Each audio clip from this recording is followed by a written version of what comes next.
안녕하십니까. 문민명리 강의로 오늘은 196번째 시간입니다. 이제 8월도 다 지나갔죠. 이제 9월이 됐습니다. 이제 조금 있으면 추석도 되니 이제 더위도 한풀이 꺾일 듯 합니다. 그래서 가을 대비 잘 하시고요. 가을에 풍성한 수확이 하는 계절입니다. 좋은 일만 가득하시기 바라겠습니다. 오늘은 기토 두 번째 시간입니다. 지난 시간에는 기토가 갖고 있는 이제 어떤 큰 틀에서 어떤 영향들을 살펴봤었는데, 이번 시간에는 기토가 각 천간과의 어울림을 어떻게 유지할 것인가, 어떻게 천간과 조화롭게 활동을 하는가에 대해서 한번 알아보도록 하겠습니다. 천간과의 관계, 기토가 간목을 만나게 되면은 목강산토입니다. 역경을 헤쳐나가는 힘이 미약하며 건강하기 약화되기 쉬움, 일생 역경에서 헤어나지 못하며 위장병을 앓는 경우가 있다. 이럴 때 이제 기신일 때라고 말을 해놨습니다. 목광산토, 이게 어떤 의미일까요? 한문으로 보다시피 강한 목의 기운이 산에, 토의 산에 있다. 이런 의미겠죠. 그래서 기토는 오로지 간목 하나 바라보고 명예를 얻어가는데, 이게 합이 되어 버리다 보니까 갑의 역할이 넉넉하거나 활발하지는 못합니다. 그래도 기토가 간목까지 가지고 있다 정도 수준이 되어버리면은 그래도 좋은 직업과 인연은 됩니다 정도로 생각하시기 바랍니다. 갑기합하여 토가 되므로 나무를 썩게 한다. 이건 이제 기와 갑이 떨어져 있는 게 제일 좋긴 하겠죠. 기토일주일 때는 한 칸 건너서 갑의 기질이 있다라든가 이런 작용을 하게 될 때는 그 귀함이 되기는 하는데, 썩게 한다라고 하는 말의 의미는 기토가 갑을 움직이지 못하게 묶어버려서 갑의 역할이 제한됩니다 정도로 기억하시기 바랍니다. 갑목과 기토가 떨어져 있는 경우는 갑은 양목이므로 많다는 의미이기 때문에 많은 곡식이 있다는 의미가 되므로 부유하고, 기토가 갑목이 있기 때문에 기토는 존재 가치를 악하게 되므로 귀하게 될 것이다. 그래서 기토가 갑목이 있다는 의미의 뜻은 명예가 클 것이다. 좋은 배우자와 인연이 될 것이다. 직업이 클 것이다. 그래서 귀하게 될 것이다 라고 얘기를 하게 됩니다. 떨어져 있는 경우도 괜찮기는 하고요. 여기서 경금까지 있다. 이렇게 되면 이제 이게 어려움입니다. 여기 중간에 월주에 경금까지 있다. 이렇게 되어버리면은 이 기가 갑과 합하기 전에 경금에 의해서 간목에 상처를 입게 됩니다. 이것들도 주변의 것들과 좀 살펴봐야 됩니다 라고 얘기를 하는 겁니다. 간목을 만나면 수많은 곡식을 키우고 있는 농토인이 귀하고 부완팔자일 것이다. 그래서 여기에 병화라든가 개수까지 겹들여 있게 되면은 더더욱 귀하게 될 것이다 라고 얘기를 하겠죠. 갑을 병화로 자양하여 곡식을 거두는 격이니 지지에 충이 있어서 다경다작하니 길하다. 아무래도 이제 기토 같은 경우는 지지에 충을 갖게 되면은 논밭에 경작하게 됨으로 인해서 그걸 곡식을 기르는 작용들이 아주 크게 준비가 다 되어 있다라고 얘기를 하게 됩니다. 그래서 너무 사주가 편고하거나 편중하게 흘러가지만 않으면은 간목을 가지고 있는 기토가 지지에 충까지 가지고 있었을 때는 귀함이 매우 클 것이다. 이렇게 정도로 기억하시기 바라겠습니다. 물론 여러 가지 상황을 봐야 됩니다만은 그래도 기토가 간목만 가졌다 그 정도만 되어도 일단 천간에 기토가 간목 가지는 건 귀하게 우선으로 바라봅니다. 그 다음에 경금이 있느냐, 갑이 또 있느냐, 지지에 충이 있느냐 이런 문제는 또 한 번 더 들어가서 살펴봐야 되는 정도 수준이다. 이렇게 기억하시기 바랍니다. 그 다음에 기토가 을목을 만나게 될 경우에는 야생난초입니다. 들판에 초목이 아무렇게나 돋아있는 격으로서 사업이나 기타 일들이 야무진데 걷고 일생 행운이 따르지 않습니다. 야초다 이런 말은 이제 들판에 꽃이다. 자라난다는 의미인데 난잡하게 자라나 있다는 뜻입니다. 야생화다 이런 말이니까 귀하게 되기는 어렵다 정도 수준이겠지요. 을목은 음목이어서 많은 수의 곡식을 의미하는 경우는 아닙니다. 화려하고 보기는 좋고 실속은 없다 정도겠고요. 그래서 기토가 을목을 가지고 있다는 의미는 실소득은 곡식이라고 하는 것은 크지는 않겠다 정도로 기억하시기 바랍니다. 부하지는 못하나 귀경은 형성이 될 수가 있다. 그래서 때에 따라서 이게 이제 관의 작용으로 할 수도 있기 때문에 다른 조화로움도 봐야 됩니다. 논에 화초가 피는 격이니 아름답기는 하나 무용지물이요. 무슨 일이든지 요령만 피우려 하든지 사치와 낭비가 심하든지 그렇지 않으면은 삶의 애로가 많다. 그래서 이런 것들도 주변과 관계를 봐야 되는데 그래도 뭐 어떤 잘 되기는 할 수 있긴 합니다만은 그래도 이게 주변에 어떤 꽃이라고 하는 것을 가지고 있다 보니 화려하고 유흥이라든가 논다 이런 의미에 좀 더 욕심이 많다 이렇게 얘기할 수 있습니다. 을목은 화초이니 농토에 화초를 기우려 하여도 뿌리가 썩어 자랄 수가 없고 기토 자신이 썩어가니 싫어합니다. 이것도 마찬가지겠죠. 이럴 때 이제 뭐 주변에 병화 같은 게 있다 정도 수준이 돼버리면은 아주 꽃이 활짝 피어서 사랑을 많이 받게 되는 경우도 있으니까 무조건 뭐 나쁘다까지는 아니고 그래도 기토는 을목을 만나게 되면은 뿌리가 썩어버릴 소지도 있더라 정도로는 기억하시기 바랍니다. 을목을 만나면 논에 화초를 심은 격이니 제대로 자랄 수가 없고 기토와 만난 을목은 열매가 없는 과일나무가 되어 노후가 허망하기 쉽다. 이제 을목이 가장 그게 단점입니다. 화려하고 아름답게 피어나고 사람들한테 사랑도 많이 받고 주변에서 인기도 많습니다 라고 얘기를 합니다. 근데 꽃이라고 하는 것은 화려하고 아름답기는 합니다만은 그게 화무시비롱이라고 하는 단어가 있듯이 오랫동안 간다라든가 길게 간다라든가 이렇게 말하기는 어렵습니다. 그러니까 결국은 기토라고 하는 의미의 뜻으로서 을목을 가지게 되면은 꽃이 피어서 사람들한테 인기는 있고 합니다만은 그게 길게 가지는 못하다 보니 그래서 청춘 시절에는 인기가 있고 화려한 생활을 하고 젊은 시절에는 사랑도 많이 받는다라고 얘기를 할 수 있습니다만은 결국은 그 꽃은 시들게 되고요. 시든다는 의미의 뜻은 그게 노년이 허망해지고 소득 없는 열매가 꽃을 피우다가 보니 열매 없는 꽃을 나무다 보니까 그게 실속이 없어서 이제 나중에 들어서는 결말이 허무하다까지 이렇게 얘기해 볼 수도 있습니다. 을목이 병화와 함께 나타날 때 병화가 기토를 말려 꽃나무를 심을 수 있는 토양으로 만들어 기토는 임무를 수행하니 귀격을 이루어도 을목은 간목과 달리 결실이 없는 꽃나무여서 부기가 장구하기는 어렵다. 아까 말했죠. 그래서 꽃이 펴서 청춘 시절, 젊은 시절에는 아름답고 사랑을 많이 받을 수 있기는 합니다만은 결국 이제 나이 들어서 그게 꽃이 오래 가지 않다가 보니 나이가 들다가 보면은 그 귀함이 약해진다. 뭐 이런 정도까지 기억하시기 바라겠습니다. 그 다음에 병화다. 그러면 이제 대지보조 이런 말의 의미는 경쟁에 뜻하지 않는 원조가 났다. 영광을 얻는다. 이게 이제 대지보조 이렇게 큰 땅이란 말이겠죠. 넓은 논밭의 땅에 보조 뭐 이게 이제 나를 도와준다. 널리 빛을 비추어준다. 이런 말의 설명입니다. 그러니까 원조자를 만나 태양이라고 하는 원조자를 만나 영광을 얻습니다. 이런 말입니다. 병화가 나타나면 사계절 모두 반겨합니다. 우리가 이제 논밭에 태양이 비치고 뭐 꽃이라고 하는 것도 마찬가지고 나무도 마찬가지입니다만은 태양빛을 받는 나무들은 아무래도 좀 튼튼하게 자라 올라갑니다. 그러니까 병화를 아주 반긴다라고 얘기를 합니다.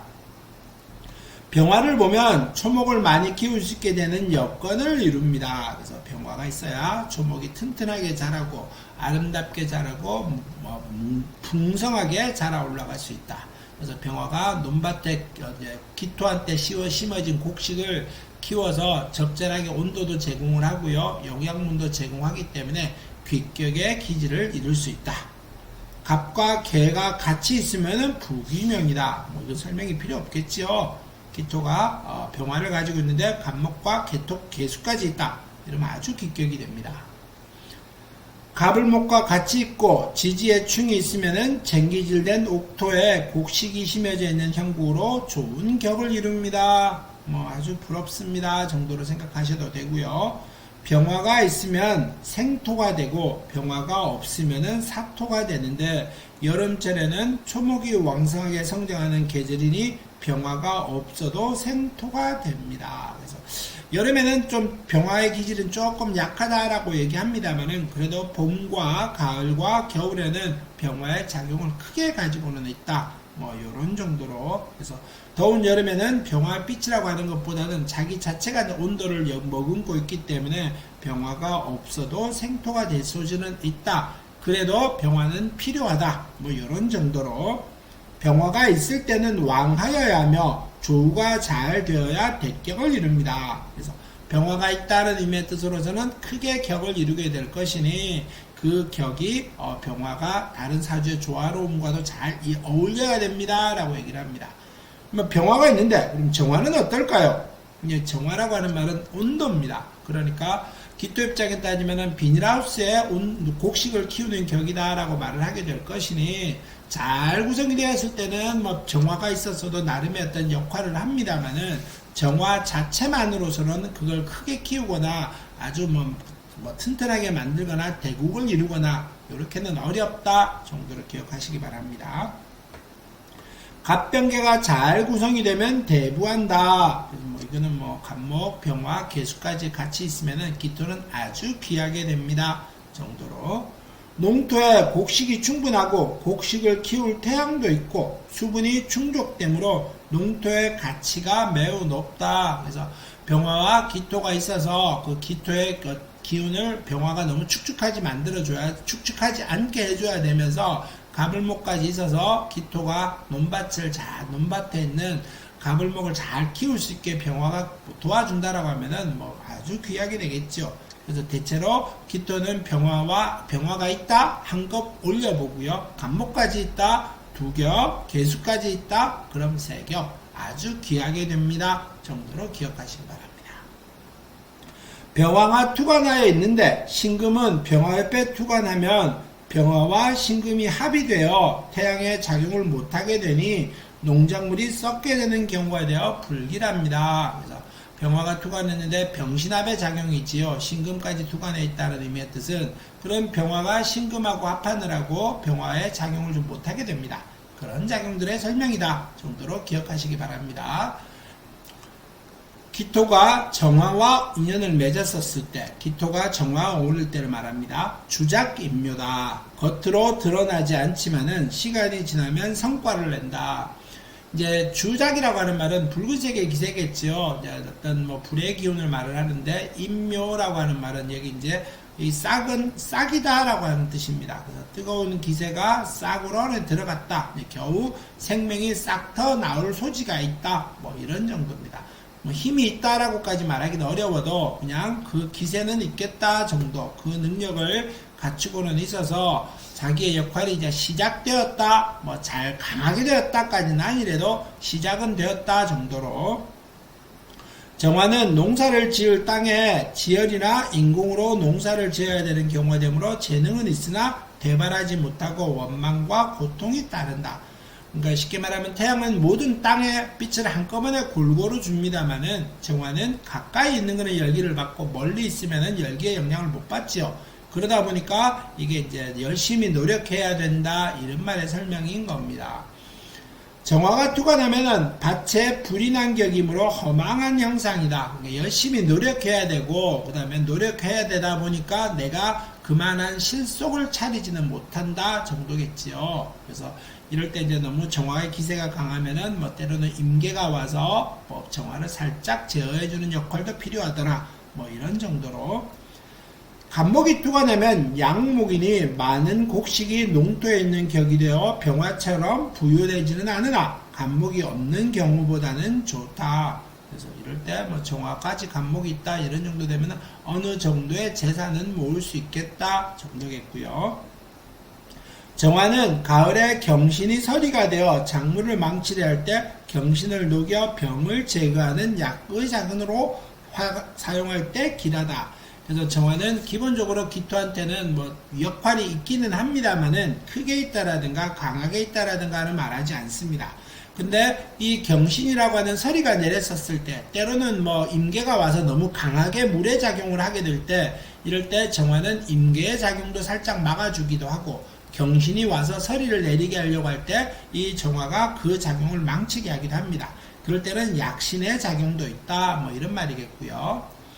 정화가 있으면 부분적인 영화를 누릴 수 있어도 대국은 어렵다. 이게 아까 말했다시피 열심히 노력해서 얻을 수 있는 것이다. 공짜는 없다. 뭐 이런 정도 설명입니다.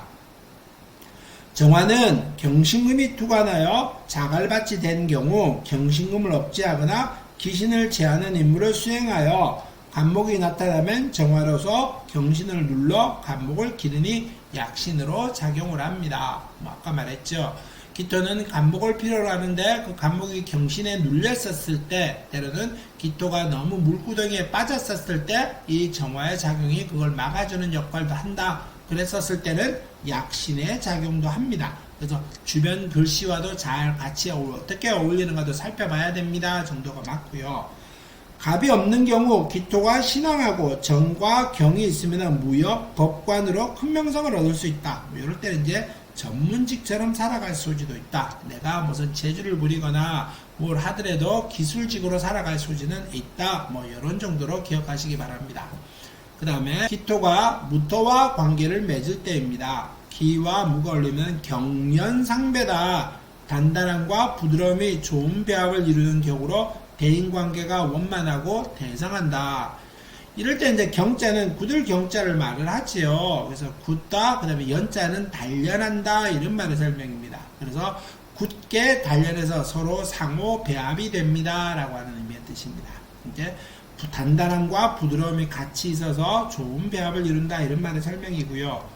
농사질 땅에 산흙이 메워져 있고 농사도 짓고 나무로 기를 수 있는 토양이 되어, 그러니까 산에 무토가 있으니까 산이겠죠. 산에 논밭의 땅이 있다는 의미의 뜻입니다. 그래서 토양이 되어 겉으로 마르나 속은 습토가 있는 산 중턱의 토양에 비유하기도 합니다. 그래서 서로 배합이 잘 될 때는 도움이 되기도 하고요. 특히 이제 기토는 온도에 민감하고 겨울에 민감하고 차가운 기세에 민감한데 무토가 그 역할, 임계수의 역할을 막아주는 역할도 한다. 이런 말의 설명입니다. 무토는 수기가 왕성할 때 농토에 물에 잠기는 상황으로 객토하여야 막아주는 격이 되어 좋으나 수기가 없을 때 무토가 나타나면 농사 지을 때 필요한 수분을 제거하고 운에서 수기가 와도 극을 하여 습기가 없는 농토를 만들어 흉토로 만드니 대흉합니다. 아주 흉하게 된다. 물의 기운이 강하게 되어 이런 말. 다음에 산 위에 농토가 있는 격이므로 하늘에서 비만을 바라보게 되며 쓸모없는 땅이 되기 쉽다. 이래서 아까 말했다시피 산 위에 땅이 있다가 보면은 양수, 물을 길러서 올려야 되는데 그것들이 너무 힘이 많이 듭니다. 그러다가 보니 곡식을 기를 때 물의 기세가 부족하게 될 때 너무 건조해서 태양빛이 많이 비칠 때 이것이 흉하게 작용입니다. 라고 얘기를 하는 겁니다. 비가 오더라도 무토가 수기를 극하여 쓸모없이 만드니 위험과 액이 있거나 고독하게 살아가는 경우가 많다. 이게 이제 이 토화의 기세가 너무 약하지 않았었을 때, 비가 왔었을 때 이 무토가 합부하는 작용이므로 그래서 주변의 것들도 잘 살펴봐야 됩니다. 무토를 보면 한습하여 농토가 홍수, 장마 들거나 냉해 입을 때 이를 제거하는 작용으로는 길합니다. 그러니까 수가 흘러 넘칠 때는 그것이 필요하다, 이런 얘기가 되겠지요. 근데 다만 이제 어떤 경우가 있느냐라고 하면은 주변의 것들을 잘 살펴야 됩니다. 산 위의 농토로 양수를 하여 고생하여야 수확을 할 수 있으니 성공을 위하여 많은 노력을 하여야 하는 격이니 애로가 많은 운이 따릅니다. 이게 이제 아까 말했다시피 산 위에 농토가 있다가 보니 그 물을 길러 올려야 되는데 그 물을 길러 오르는 것이 쉽지가 않다. 그러다 보니 열심히 노력한 만큼의 대가가 따르지 않고, 이런 말의 설명입니다. 무토는 겁재로 필요한 수를 범접하지 못하게 하여, 그래서 수라고 하는 말은 이제 재물입니다. 이거 수의 기질을 범접하지 못하게 하여 가정이 불안하고 고민이 끊기지 않는다. 이게 이제 배우자와 인연이 불안하기도 하고요. 그래서 무기토가 같이 있었을 때, 무토와 기토가 같이 한꺼번에 있었을 때는 사주에 조화롭지 못하게 되면은 이 무기토의 역할로 인해서 부부간의 인연이 조금 멀어지는 경우도 제법 많습니다. 무토가 투관하고 지지에 진축도가 있으면 욱토인이 대부대기를 이룰 것이다. 그래서 무토가 있고 진수축하여서 깨고 이런 의미가 되면은 대부대기하는 것이 있을 것이다. 요거는 그래서 무토가 너무 있어서 물의 기세를 흘러가는 걸 막아주는 역할을 하게 될 것이니 이 작용이 귀하게 작용을 합니다. 정도로 기억하시기 바라겠습니다. 오늘 이제 무토에 대해서 기토에 대해서 이제 갑, 을, 병정, 무토까지 기토가 무토까지 어울림에 대해서 알아봤습니다. 오늘 수업 여기서 마무리하겠습니다. 감사합니다.